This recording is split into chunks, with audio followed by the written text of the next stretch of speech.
A few months ago, a guy named Nakey Snakey made a video about video game box art. He went on to describe what he thought to be the decline of unique box art and the influence that America has had on the subject. He highlighted the common trend taking over the industry, people on the front of the box looking badass with their weapon in hand, or just a close-up of a guy's face. Now, I'm a sucker for unique video game box art, and I agreed with all the points he made in the video. But as time went on, I started seeing more and more people in the comment section going, Nakey Flaky, you're actually wrong, because see, some of the examples used like Doom and Bioshock Infinite have reversible covers that you can just flip around, so your argument is invalid. And in my head I was like, nah dog, that doesn't even count. But it got me thinking, why doesn't that count? And a better question is, would that fix the problem for people who care about box art? What if every game that came out had a guy with a gun on the front, but they all had cool reversible cover art? Would that suddenly make all the uninspired art okay? Well, for me the answer is no, but I really had to take a step back and examine why that is. I had to find out what it even is that I like so much about video game box art, and in the end, it came down to two major principles for me. The first is association. When I pick up a game and bring it home, it is nice to have some beautiful art just sitting there on a shelf for me to pick up and appreciate ever so often.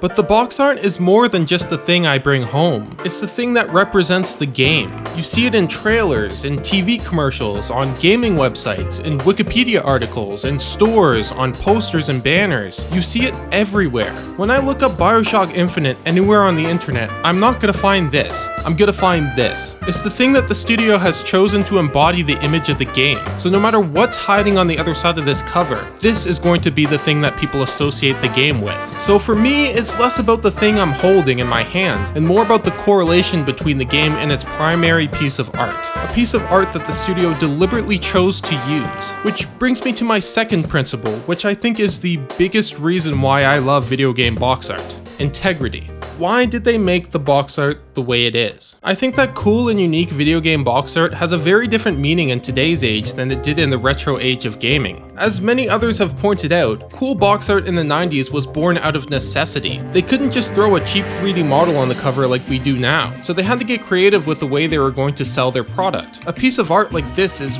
way more impressive and eye-catching than any sort of visuals they could produce from the game's assets. But times have changed, and now we have no problem just lazily throwing the main character on there because it's passable. And more importantly, it works. People buy it. They know people buy it. The numbers have to be there for 90% of video game box art for the past 5 years to look like this. So that brings up the question, why make unique video game box art at all? They found something that works, so making something bold and interesting is no longer a crucial factor to sell copies. So what's the point?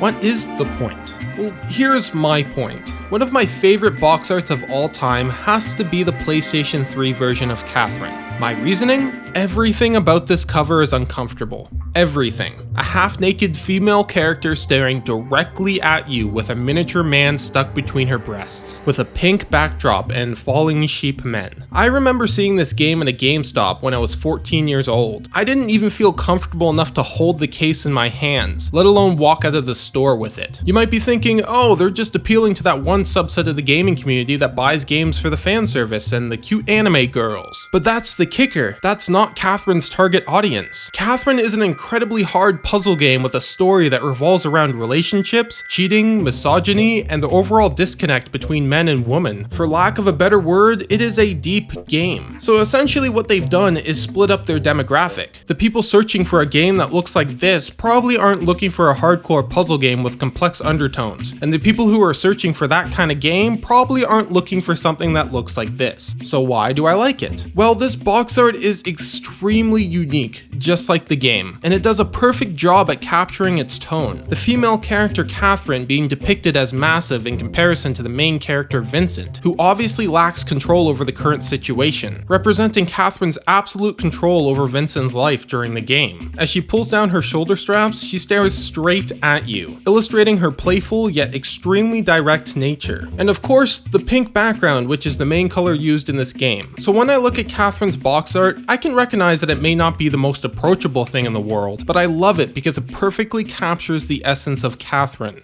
What makes good video game box art? What's the primary focus of video game box art? And I think a similar question can be asked for any kind of box art, or even YouTube thumbnails. Is it just another thing to sell the product? Because from a company's perspective, a good cover is something that's gonna get people to buy it. Something that people can feel comfortable walking out of a store with. But to a developer's perspective, box art could be this opportunity to make something memorable. A chance to make something that really captures the feeling of the game. And I think that's the reason why I love unique video game box art as much as I do. It's this ever so slight of a win for the artistic side of video games over the corporate side. Atlus had to have known that they were going to weird a lot of people out with this. They had to have known that they were going to drive off a lot of potential buyers, especially in the West. They could have just easily thrown Vincent's straggly ass on the front cover looking all cool, and it would have been fine. Arguably, more people would have picked it up. But no,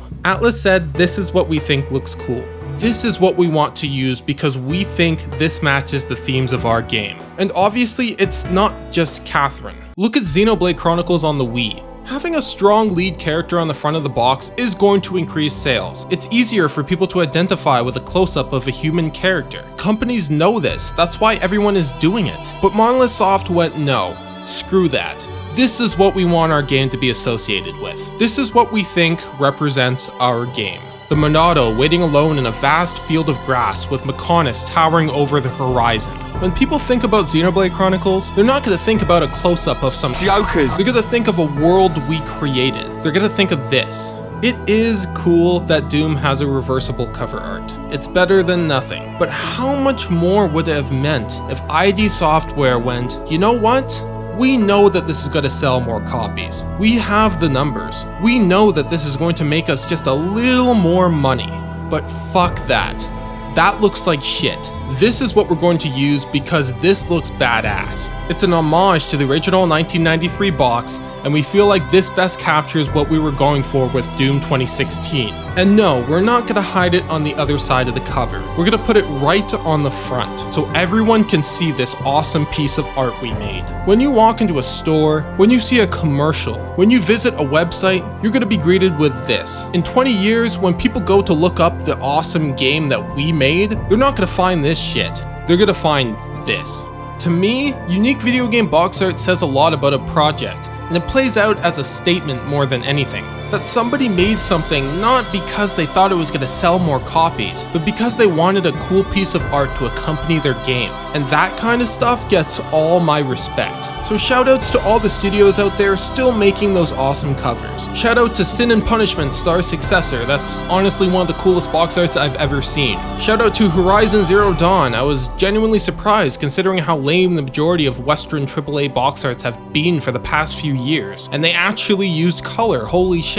Shoutout to The Last Story, Sakaguchi, you sneaky bastard. Shoutout to Pikmin 3, shoutout to Last Guardian, shoutout to Rhyme, and the dozens of others out there that I haven't mentioned already. Keep making that awesome art, guys. Also, if you're in the social commentary, you should totally play Catherine, because it's a really good game, and I feel like not enough people played it. It's really good. If you're in the puzzle games too, like it's a good game. I think you should play it.